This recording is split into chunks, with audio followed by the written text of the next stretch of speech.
तर नमस्कार मित्र आणि मैत्रिणींनो, माझ्या तिसऱ्या मिनी ब्लॉग मध्ये सगळ्यांचं स्वागत आहे. तर इथं आहे छोटंसं 10K सेलिब्रेशन. तर चला आपण सेलिब्रेशन करूया. तर इथं पहिलं घेतला आम्ही फोटोशूट करून थोडंसं, आणि फोटोशूट झाल्यानंतर केला आम्ही केकचा मर्डर. पण इथं अगरबत्तीने जो काय धमाका केला आहे त्याचा काय बोलताच सोय नाही.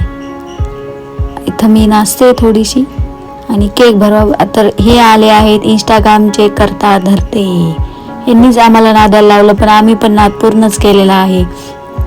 मम्मी म्हणते हे राहू दे, मला उद्याच्याला खायला होईल. आणि मग चला यांचा चालला आहे धिंगाणा. ही म्हणते माझ्यामुळे झाले, ती म्हणते माझ्यामुळे झाले, इंस्टाग्रामचे फॉलोअर्स माझ्यामुळेच 10K कम्प्लीट झाले, असा यांचा चाललेला आहे धिंगाणा. तर बघा कोणामुळे नक्की झाले ते कमेंटमध्ये नक्की सांगा. लाईक शेअर सबस्क्राईब करायला विसरू नका. बाय.